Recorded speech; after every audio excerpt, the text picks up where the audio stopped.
Hello, everyone. I'm Chad Sturbins, Kiva's Chief Investment Officer.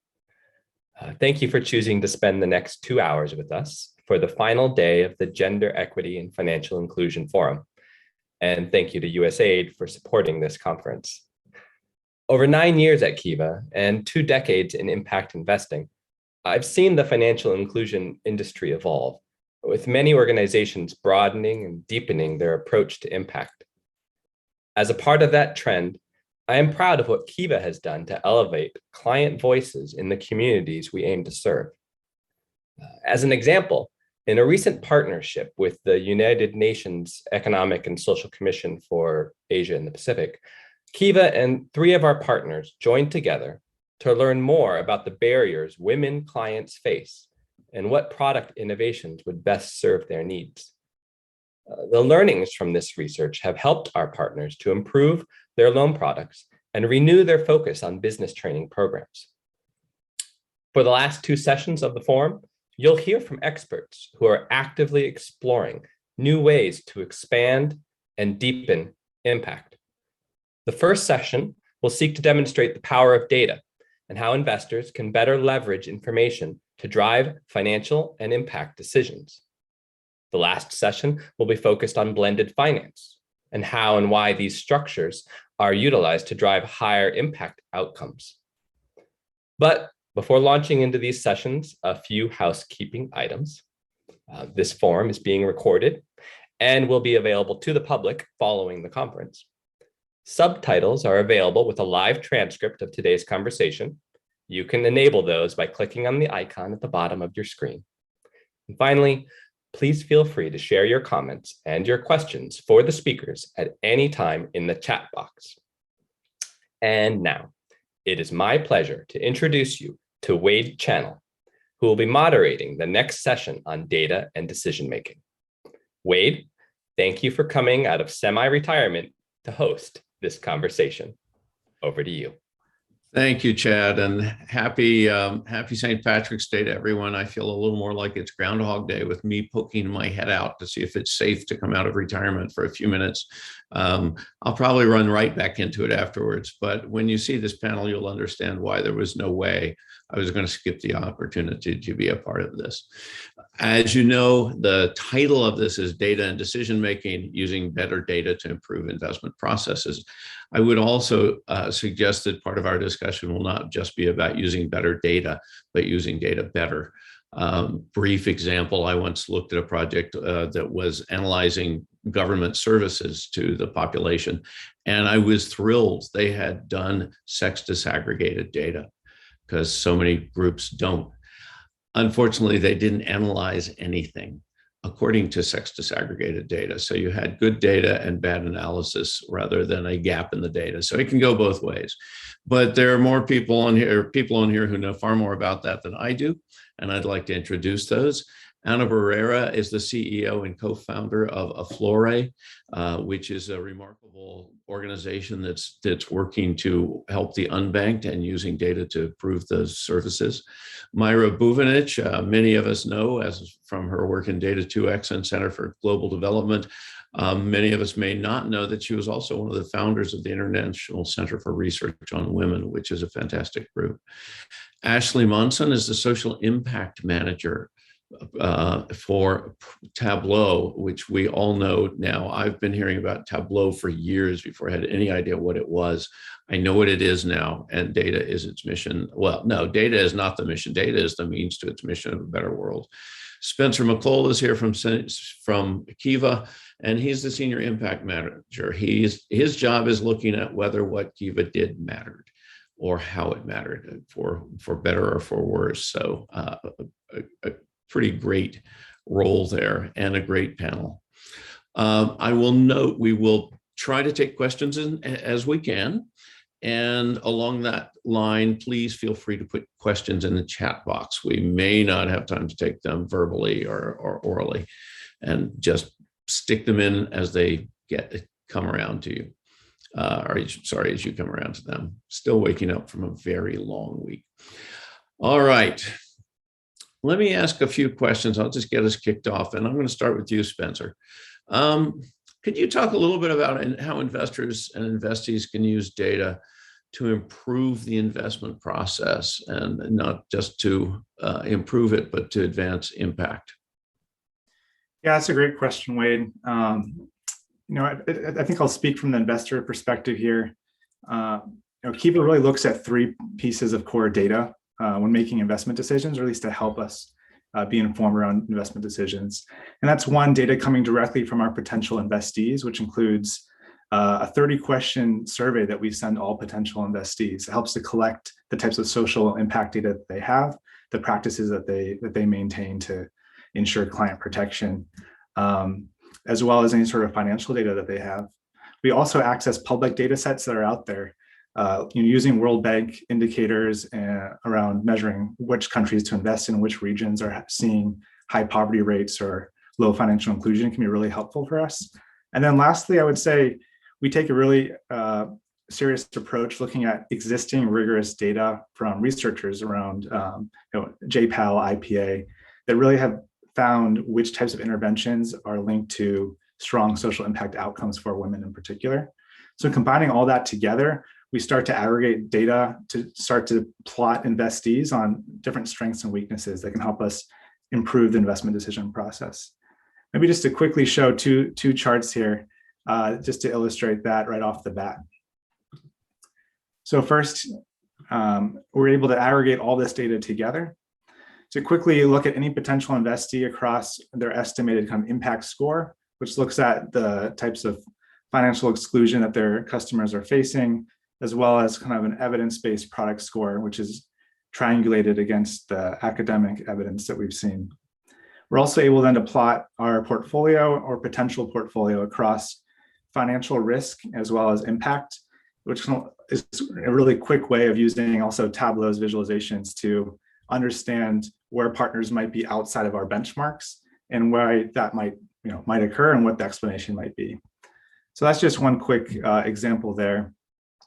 But I think those three pieces of data are super important for Kiva.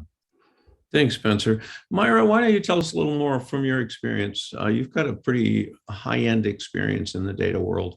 What do you see for how we use the data?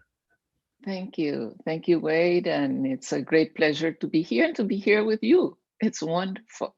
So the first thing I think, Spencer already said that we need data for two basic reasons.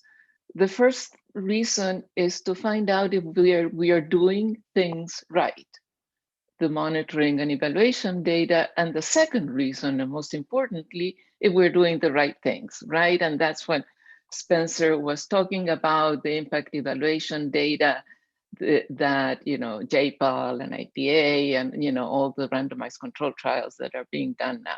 So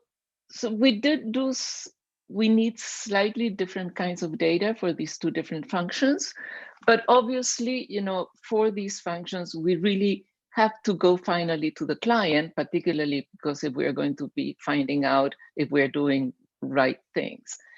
The first thing that I want to emphasize is that there's some basic principles as to how to gather information from the clients that we should all abide by. And they're very basic. First, keep it easy and simple in the questions you ask.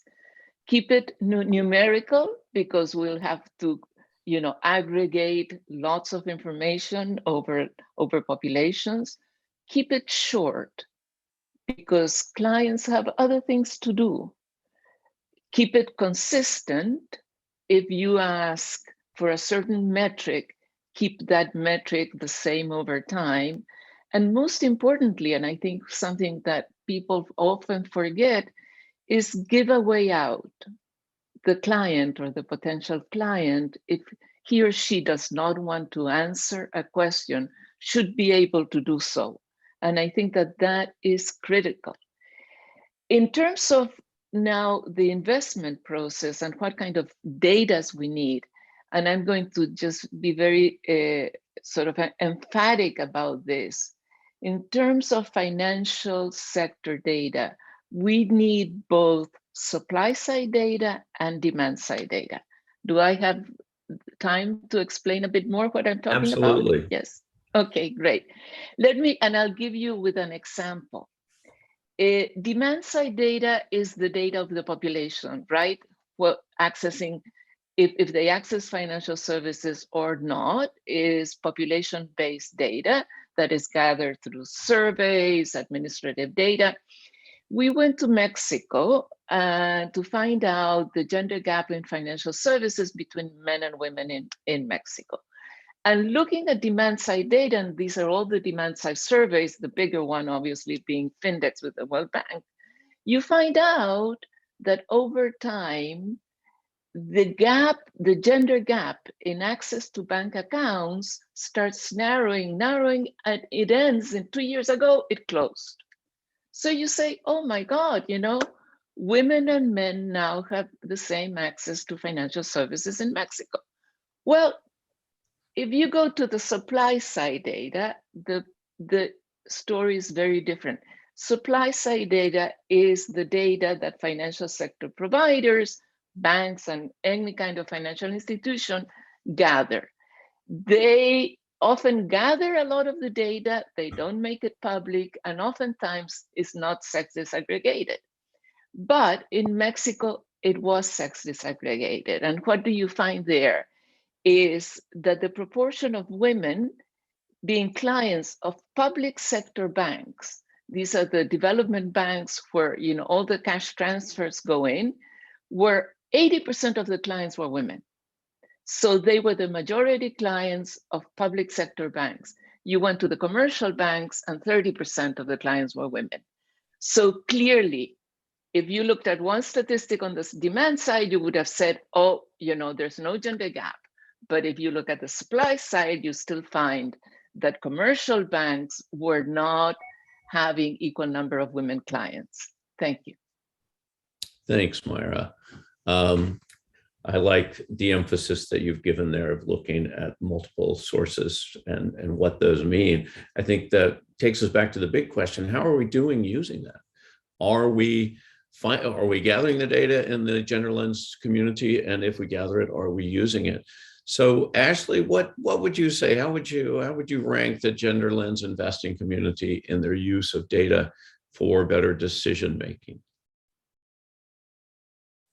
A great question. I think that there's a lot of positive momentum in certain areas, and one place where I've seen really strong use of data is making the case for gender lens investing. I think that over the last 5 to 10 years, increasingly there's become a consensus that gender lens investing is a net positive, right, for all the different stakeholders. And I think that holding up that data has helped generate a ton of buy-in, so that there's a lot of excitement around gender lens investing. And I think that that's an excellent use case and an excellent success for the use of data in the sector.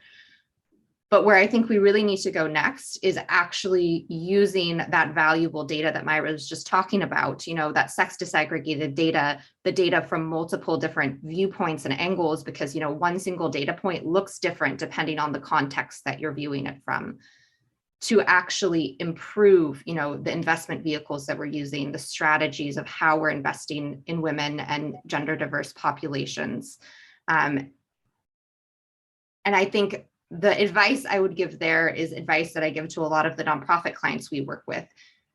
There will always be work to be done to close the gender data gap, to improve data quality, to keep gathering more and better data.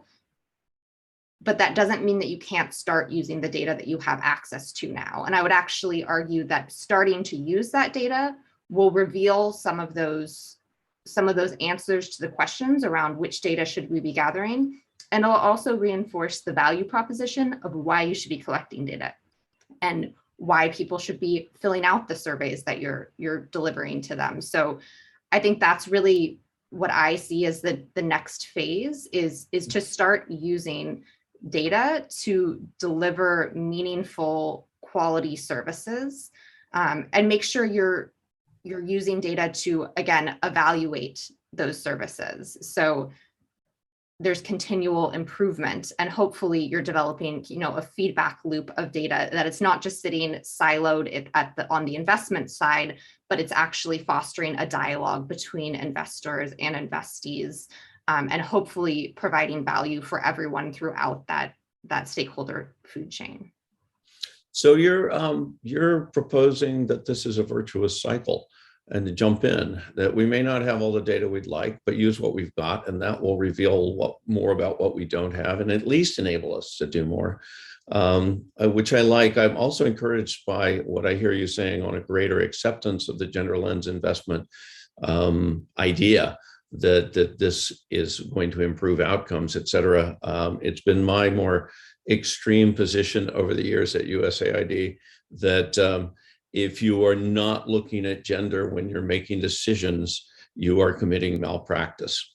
And I think that should be our default. So I'm glad to hear that we're seeing less malpractice, at least, and now we can improve our practice. Let's take it a little bit of a different spin here on how investors and their investees can collaborate more effectively to improve the metrics and the analysis. Anna, could you give us some thoughts on that from your perspective? Yeah, and it's actually also based on Ashley's remark. No, at the end of the day, it's kind of like these feedback loops where it comes and goes. And I'll give you the example of Aflore in practice. Aflore is a startup where we have, I'll tell you more about it later, but we have created a new channel for offering financial products to the emerging middle class. And one of our key investors is Women's World Banking. And I think it's a good example of these feedback loops, because I think that they very clearly have a gender lens, and that's the way they assess their investment at Aflore.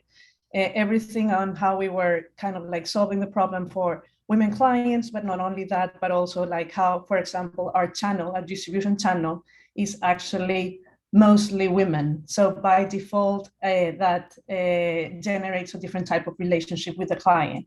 But also they look at it from the talent angle, no? So how we were doing inside the organization on developing our talent, attracting talent, etc.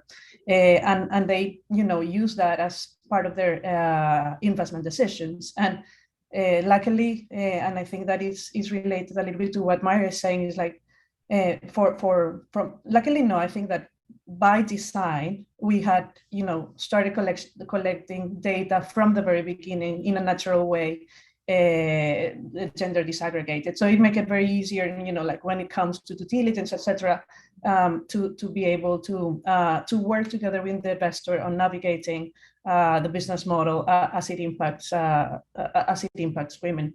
But it goes beyond that. No, it goes beyond the investment decision, and it is also about how you work together after that.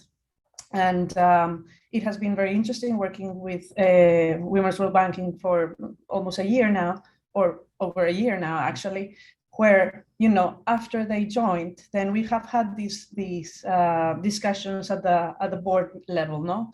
And the first thing they did was like a diagnosis of what they saw in Aflore, where did we have gaps, where could we do better, etc.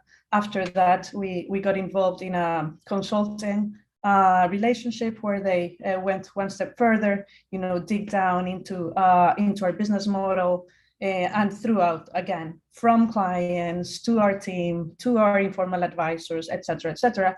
And we just finished that consulting process. So now we went with an action plan on how to get better, and that generates these feedback loops that I think that enrich both the business model and I hope their investment throughout time in these two-way relationship. No? That's great. Thank you. Thank you for that. Spencer, in earlier conversations, I know you had some thoughts on how investors have their observations on investees and how they've implemented their own digital survey processes. Myra has already hit some great principles. Let me put this: how not to bury people alive in data collection. We know that every bit of data collected has a cost. Somebody's got to be paid for analyzing and so on. And sometimes that cost can be overwhelming for a small investee. Myra, I really appreciate your principles for that. Spencer, any more thoughts on on this collection process, whether it's investors helping investees set it up or how investees are meeting these challenges? Yeah, we've seen applications to invest from over 160 or close to 200 different social enterprises around the world. And we collect data asking these companies what type of data collection processes they're currently doing. And we've had some pretty interesting learnings. First, we see that still 75% of companies that are applying for financing are reporting they're collecting data on paper. It doesn't mean that it's not necessarily good quality, but certainly there's a lot of really great, even free costs offline data collection tools out there. We have seen, maybe 40% of companies now doing data collection with either a mobile phone or a tablet. But one company that we've seen be really successful here is IDE Mozambique. We were able to facilitate some technical assistance to the organization to help build out integration with TaroWorks, which is a great platform that integrates with Salesforce. So I think companies that are moving a little bit more towards digitization and able to integrate the data collection process with their existing functions. So either the loan officer who's already collecting this data can just add a couple more social impact questions on top of the screening process has been really successful. So I think investors do need to play a role in supporting investees and being able to collect this data easier, because we all benefit from it. Investors want to feel confident that they're having a social impact, and a lot of investees don't have the resources, training, or prioritization in order to collect this data. So I think there's more that investors can do to support investees in this shift. Great, thank you. We're talking about not only collection, helping, et cetera, but who is involved in this? Anna, you've had some thoughts on how you involve the board of directors in gender data analysis. To what extent are they involved, or do you just report out to them? Is what, as I mentioned, that one of our board members is Women's for Banking. So there's this positive feedback loop, that they have helped us a lot in the sense that they did their own analysis when they did the investing. They kind of set up where we were starting when they did the investment, and from then we went a little bit deeper together with their support on generating a specific gender action plan. And this is where we're starting actually this month on now implementing that gender action plan. And then the idea is to generate kind of these feedback loops, where, it started, as I said, it started from, our own initiative. Then when they came in and did their investment, they set up the baseline where they were seeing us when they did their investment, from then generating a gender action plan and going forward. So that's kind of the feedback loop that we have with our within the board to support that broader purpose. And it's my impression that having the board involved in this way really helps build the case for getting better gender data. Definitely. It keeps our eyes always open. Yeah, I hate to overuse the word holistically, but let's first forget holistically. You got the whole group from the board to the recipients involved in this process, making for a deeper analysis, which is great. Myra, tell us a little bit from the financial sector, what lessons you see us learning, and what more should be done on this issue of better data used better, so that we're doing things right while we do the right things. Sure. Just let me pick up on something that Spencer said that is really interesting. The inability to have machine readable data, digital data. That two of the features of open data systems is frequency, have data on a frequent basis, and have it machine readable. And Open Data Watch does an open data inventory, and now they do a gender open data inventory. They find out that gender data is the least open, and in fact, those are two major problems that it has. That is not in machine readable form and is not frequently published. So we really have to improve the openness of gender data. But then on the other side, and this is what we have learned, and we have a financial inclusion gender data partnership at Data2X that Data2X coordinates. We have done now studies in 6 countries, because to really try to get financial sector institutions, banks and financial sector providers to start collecting sex disaggregated data on the supply side. And what did we found out in the 6 countries, in all of them, there is a lot of data. There is even sex disaggregated data, but it's not being used. And I think it's not being used. One of the reasons is because it's not in machine readable formats. So there's simply a logistical issue. But then there are other and more important reasons. And one is, this is the kind of data that financial regulators have asked banks to put together, but they're fulfilling a request from the financial regulator, but they're not using the data. So there has to be a lot of capacity building done. And I think, as Anna was saying also, there have to be champions, sort of board of directors, have to champion the collection of sex disaggregated data for its use, not for just collecting it. Thank you. Right.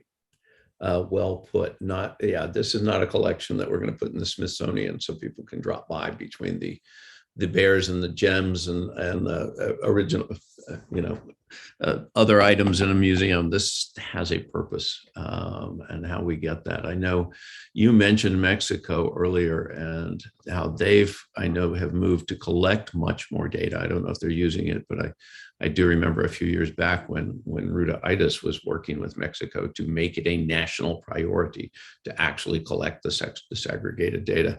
And now we need a second priority to actually use the sex disaggregated data. Anna, we've hit a point here. I'd love for you to bring in your case study. You're going to tell us a little bit about Florida and how some of these things play out in the field. So I know you have a few slides. We'll let you get those set up. And I appreciate these comments.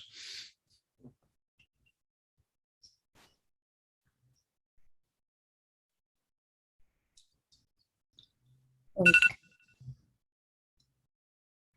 I guess you're seeing my screen now, yeah?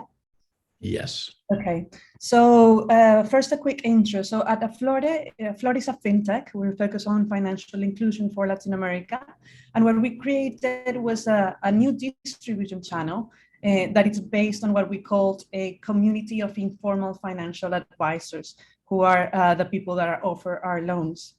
And how does it work? And what I'm gonna do, Wade, is I'm gonna walk you through a few examples throughout the business model on how we're using data.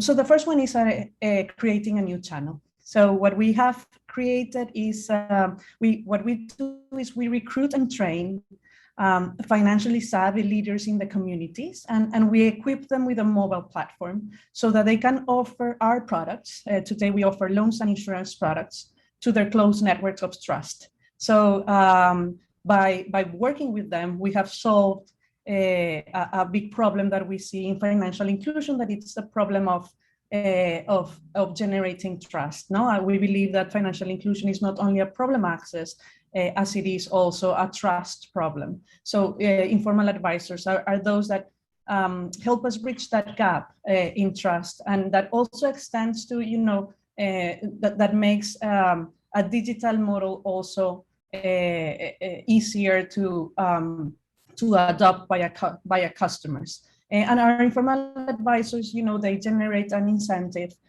for the products they place, and as the products they get paid. These are people that are already in their communities. It could be the baker down the road or that lady that does catalog sales.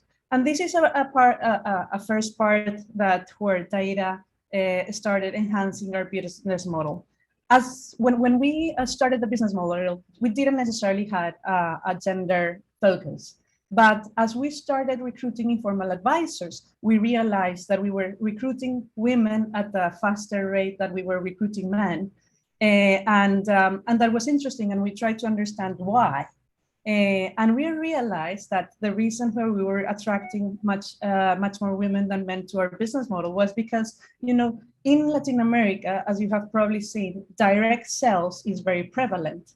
So women are used to buy cosmetics from their friends, clothes from their friends, etc. So when we were recruiting informal advisors and we were telling them like, this is the role that you would be doing as an informal advisor at Aflore, it resonated very easily with women. It's like, that's similar to what I do when I sell cosmetics. And actually, the same clients that I have for my cosmetics business could be suitable for a loan.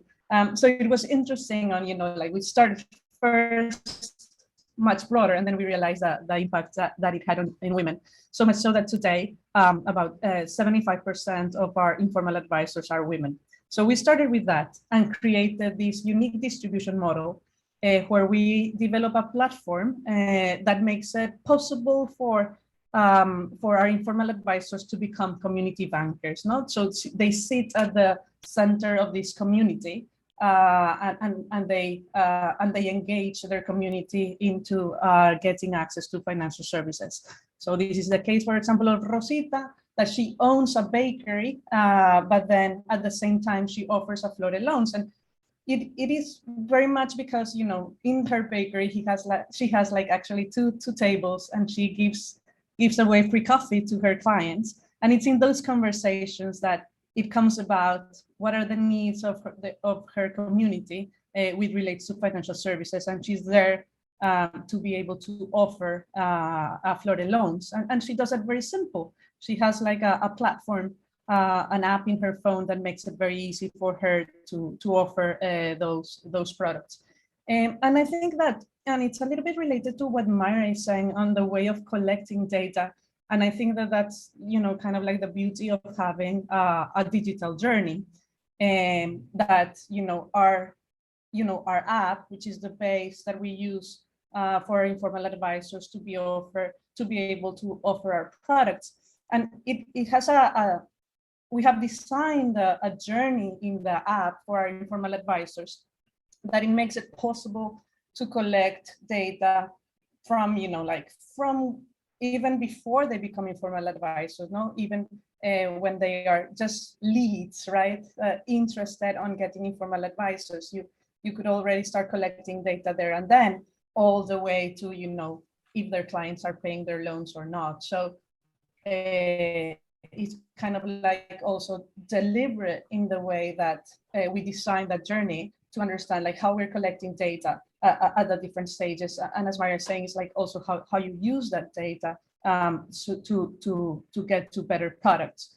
And so say, for example, one thing in this design, in this tech design that it was very interesting for us to see as we looked at the data with this gender lens, we realized, for example, that, our women informal advisors, they are more risk conscious, I would say, not risk averse, but risk conscious in the sense that, when they offer an Aflore loan, they are much more careful in selecting, the client that is good in their eyes, that will pay their loan well, etc. Well, men are more kind of like, they just offer Aflore loans to everyone that they can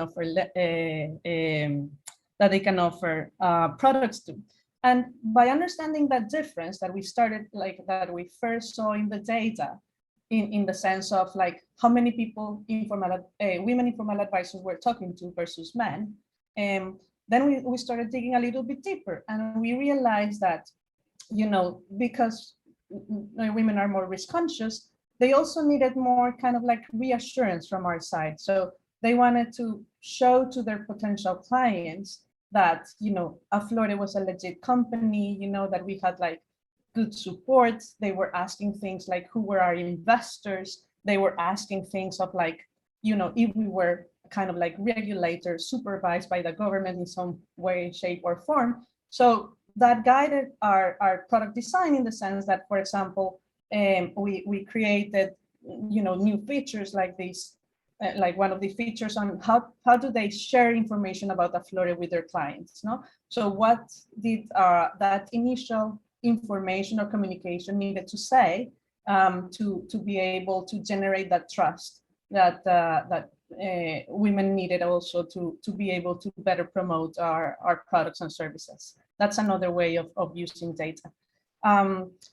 Smart risk assessment. So of course, like then after that, you start needed to analyze the loans and in collecting, as we started giving loans to our clients, we also saw that there's a difference, and I was mentioning to you earlier on, because I think that when you do try to reach the underbanked, then the lack of credit history makes it a little bit tricky on how to assess your clients.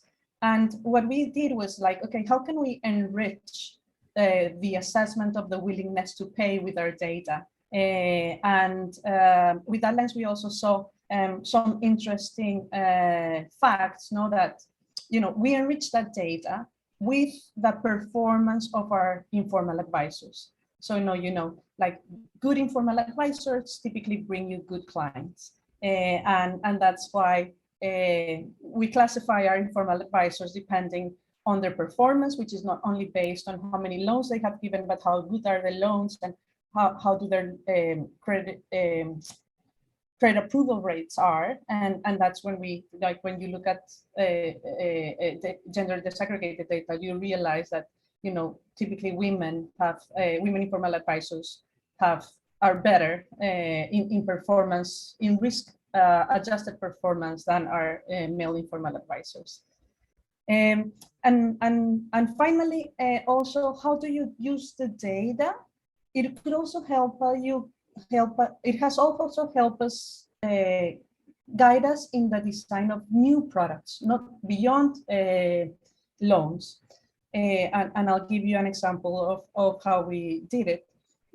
When we started growing and seeing the risk performance of our loans, we realized that, and a lot of our clients have derived their income informally.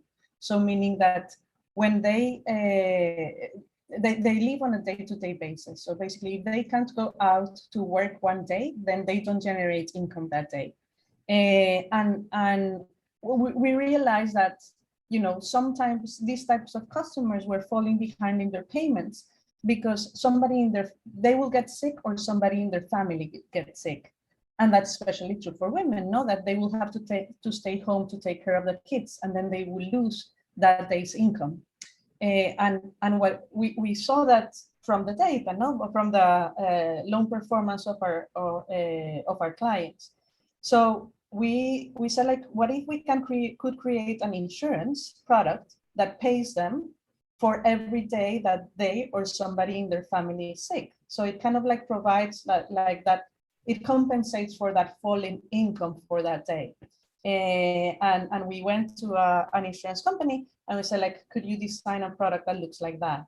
And so they did, and we now sell alongside the loan, if people want it, an insurance product that compensates people for every day that they have somebody in their family sick, which makes them not to be able to work, or they are themselves sick. And it has like a huge penetration rate, and people really take it. So that's another way that we're using data, and again, the gender lens is interesting in that, because that the informality in income is most common amongst women than men, because precisely they need this kind of like flexibility, to take care of the kids, etc. So it's a product that we see through the data. We saw it because of the loan performance of our customers, and then you take that into feedback on how to design your products. And finally, I just want to show you one final case that is a very specific women challenge, and this was more in the pandemic. then it was very clear, no, and we all know that the pandemic hit women harder, and how we could solve that problem, no, and we realized that one of the reasons why the pandemic hit women harder was the lack of savings. And the lack of savings for very different reasons, no? Because women, it is more difficult for women to save because of they kind of like invest everything that they can as it happens, etc., etc. And we said, okay, how we could solve this, but we also saw that it was like a behavioral problem. And once we started looking deeper into it, so we said, like, how could we create a product that incentivizes a change in behavior, so that women can start saving, and that then you don't generate these problems that we saw during the pandemic. And we generated like a savings and loans product that was basically women save.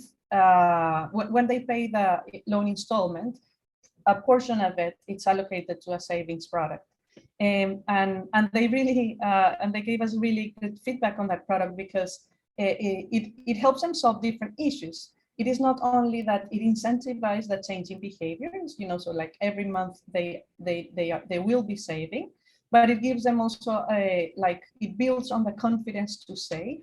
And most importantly, one of the things that they told us was that it also helps them protect their savings from family commitments and internal pressures within the family, because, you know, for everyone else, what they are doing is paying a loan, quote unquote, but so people wouldn't be able to, you know, tackle into their savings, and that is something that generally takes their savings down.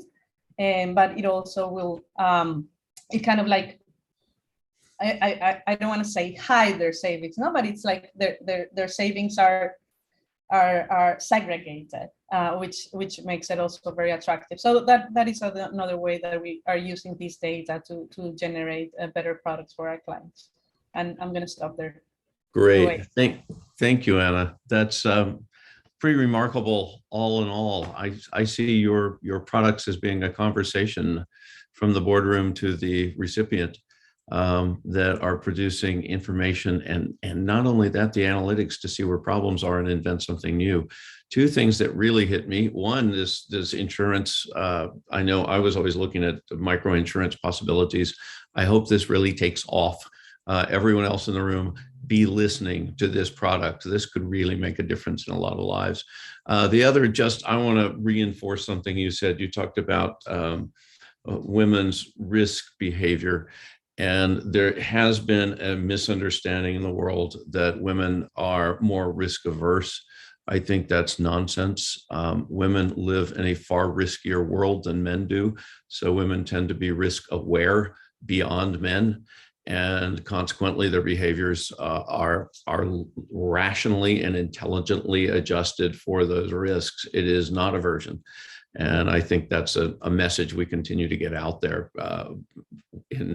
Let's face it, we live in a sexist world, and anything that reinforces sexism, there are plenty of people who'd love to keep it.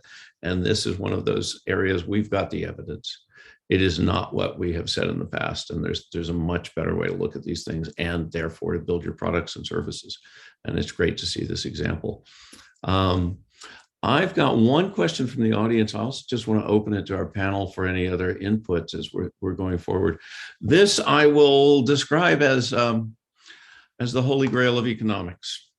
And the question is simply, is there a way, not simply, is there a way to measure macro level impact of levels of financial inclusion for women and men on an entire economy?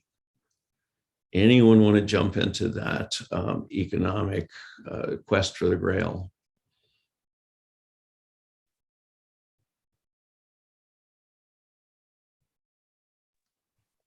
Let me jump in and say, you can always do those things. I mean, you have to make assumptions, and sort of the measure will depend on your assumptions and how good your assumptions are. But I wanted to pick up on something else that Anna just said, and just back it up with a lot of evidence that we have. And it's the preference, women's preference to save. I mean, and there are a number now of empirical, very good empirical research that shows, that women prefer to save. And then the other thing is that the privacy of savings, protects women and increases their empowerment, precisely because they don't have to share with the family. And women tend to, if they have cash, they tend to share that cash. So that's the beauty, of some of the NGOs that instead of cash, give a cow to women. And it works better because, it's a lot easier to cut a cow in parts and spread around, parts of the cow. So oftentimes women that instead of getting cash are getting, a cow, or have better business performance at the end. So it's really interesting how one can, with clever design, or what I call smart design, you can take advantage of these behavioral patterns and even increasingly, empower women, help them perform well and empower them. Thank you. Thank you, Myra. I think a lot I heard agency just shouting when she said we've got a way for women to be able to make those decisions and not be forced into decisions by the natural pressures of having that pot of money at home.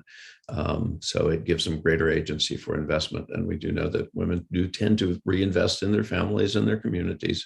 So it's a really a very positive trend that I'm hearing.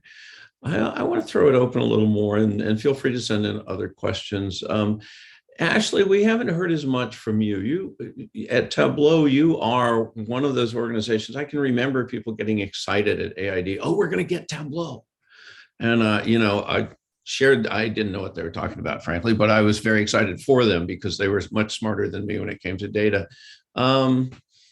I just wondering if you have some other thoughts and observations as we go through this panel on where tools and resources are available for not only gathering and collecting, but presenting it in a meaningful way. Yeah, definitely. And, you got to see a little snapshot of some Tableau when Spencer pulled up those dashboards earlier, but, there's been a lot, it's come up several times on this call, like the importance of, bringing data from the analog to the digital. And I think really one of the reasons for that is because once it's in the digital, then you can take advantage of, the technologies that exist now to really help drive conversation using that data. I think that's something that is always really important to us and to our partners, is that data is not just this static thing that you look at, but you can actually dig into it and explore. And that's really the intention behind data analytics software like Tableau, is that you can use a dashboard to hopefully a dashboard or a good data visualization only brings about more questions. And one of the things that I was going to mention that I see in the gender lens investing sector a lot is, I think the most common data point is kind of an accumulated women served, which I can understand why that is a data point, because it can be very impressive and it's congratulatory in a way, and it helps with funding and all of that.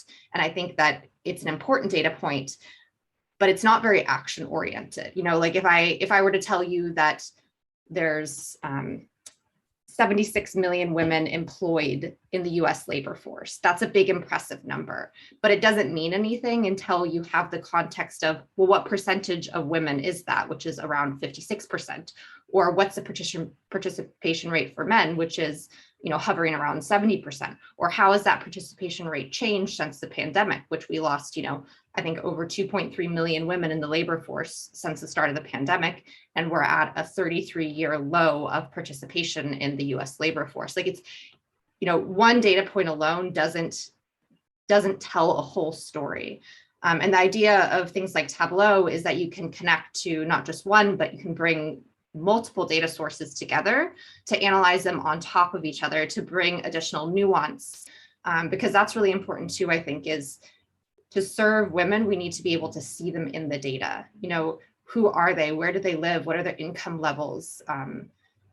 What are their race and ethnicity? All of these factors play into the obstacles that they're going to face. And the more data is just a fancy word for information. And the more information we can have on the clients that we're hoping to serve, I think the better we can tailor our products and solutions. Great, thank you for that. I will note too, the book Changing Minds, I forget the author, he points out that people process information differently. Some of us are word oriented or number oriented or photographs, you know, pictures and so on, but the kinds of graphs and data that can be presented in a visual form allow a number of people who respond to that very effectively to see things that they wouldn't see if you just told them about it. It's another item that we add into our toolbox of how do we communicate this, and those have been very powerful tools. Speaking of tools, there is a question here that says, I'll just read, there are interesting tools using machine learning to assess creditworthiness using data from smartphones and then facilitate these loans. What are the trends panelists are seeing in this space, opportunities and risks when it comes to gender? Any thoughts on that? If I can just go Please. very quickly, it's, you know, it's a great opportunity, this kind of data, you know, big data, it opens up a whole new source of data. The big risk though, is that it can get you very biased samples, because you're only getting the samples of those people that have, right, the technology. So you're leaving out the poorest, and, you know, usually, you know, women who do not own the technology and who are the poorest. So you have to be very aware of the potential biases in the sample sizes. Thank you. Well, thank you. Yeah, I've seen a lot of really interesting companies do this. One is Apollo Agriculture in Kenya has been really on the cutting edge of machine learning for understanding loan approvals and repayment capacity. I did want to make a comment that I think if it depends what the machine learning models are predicting for. So if they're focused only on repayment rates or repayment likelihood, it sometimes masks the burdens of repayments that women might go through in order to pay that loan off. So even on paper, it will say a repayment rate is 99% for women. Perhaps 30% of those women are also consuming less food, or having to sell an asset or work extra jobs to just make that loan payment. So making sure that the models are not just looking at repayment rate, but also predicting repayment burden, I think is an important kind of other angle to look for. And Spencer or anyone else, since you raised that, you're really raising the specter of over-indebtedness, which increasingly Cambodia, I know, has tremendous over-indebtedness problem. I think South Africa, likewise, a number of countries. Any thoughts on where technology, data analysis is helping us to recognize and maybe avoid, or at least to ring the bell? I'll just say a couple of things I'm seeing right now in trends. Is one is the concept of financial health as an important tool for financial service providers to be measuring of their clients in terms of not only their capacity to repay, but also their level of vulnerability. If there were to be a sudden shock where they wouldn't had to come up with a lump sum of money, would they be able to do that? And so I think there's a push for financial service providers and banks to better understand the financial vulnerability of their clients. So I think that type of data being incorporated into decision-making can start to alleviate some of those over-indebtedness concerns. And of course, rapid surveys like Lean Data 60 Decibels always focuses on over-indebtedness in their surveyed modules. So that's been really insightful and helpful for organizations to get a better understanding of the vulnerability of their clients. So I think there are tools available, and I think it's trending in the right direction. Great, thank you. I would say also, Wade, maybe it's also like an ecosystem in a way problem, no? Because For example, something that I think that is quite positive in Colombia, in particular, which relates to the credit bureaus, is that credit history is not only reporting the bad clients, no, so but the bureaus in Colombia are positive and negative. So basically, there's this implicit agreement that if you are verifying credit history, you're also providing data. So it goes both ways. And what I see, we've been giving loans for like 7 years or so, and more I see that, for example, non-financial institutions are providing more and more data. So anything from, the mobile providers to utility service providers to direct sales companies are providing data about the repayments of their clients, which is helping them. And most of it's good data, right? And it's actually people that are paying well. So then we start seeing, a much broader view on clients on their total indebtedness level, not just their financial levels, because actually the data, especially for a type of clients of low middle income, that it's very thin in their access. But when you see a broader picture on, like how they are paying their utility bills, etc., you get more of an understanding on their financial lives and probably what Spencer says, like in overall their financial health. So I think that there's an ecosystem thing that could be, promoted so that we get to have a more broader view of our customers. No? Great, thank you, thank you. I see we're getting close to time, so I'd like to do this with the panel. Think about, we're talking with investors and investees in this conference. A lot of folks are here listening who have the capacity to influence change. So what recommendation would you make about data use, collection, presentation, every aspect of this as we're looking at how to use data better and use better data to either investors, investees, or both? What practical recommendations do you have on data from your perspective? What we could do more of, what we could do better, what we could do that we're not doing yet. And I'm just going to start with, I'm going to start with Myra and go the rest of the panel.